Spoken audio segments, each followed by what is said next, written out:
Sapagkat ang araw na to ay dinedeklara nating araw ng kataksilan sa bayan at araw ng paghihibagsik ng sambayanang Pilipino. Obama not welcome! No bases, no access! No bases, no access! Obama not welcome! US troops! Out now! US troops! Out now! Sa pahayag po natin kay Obama, hindi po kayo welcome dito. Dapat pong managot. Pagbayarin sila sa pagsira nila sa Tubataha. Dapat pagbayarin sila sa paghahasa nila kay Nicole sa Subic.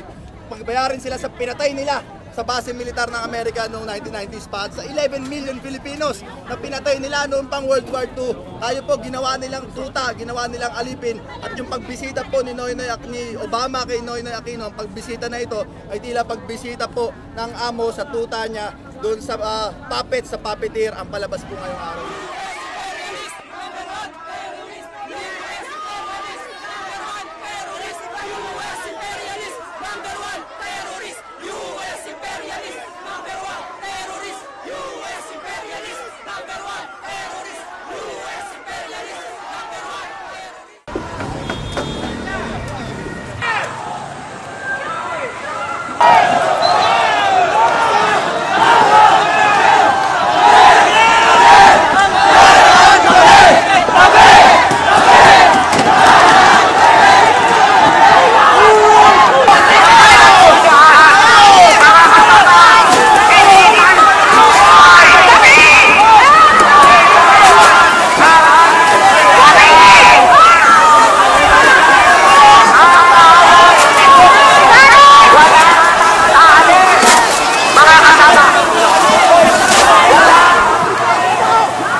Imperialistang Obamang ito.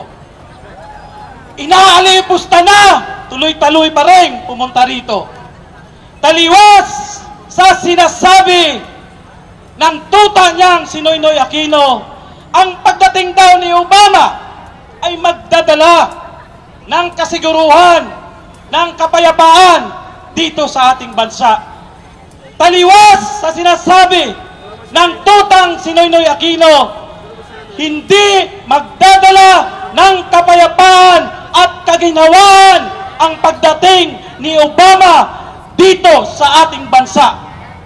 Sa katunayan, ang dadalhin ni Obama, ang dadalhin ng hepe de imperialistang ito ay lalong pandarambong sa ating bansa, lalong pandarambong sa mahihirap na bansa sa Asia Pasipiko. Ayan mga kasama! Ayan na, yung kasaya natin!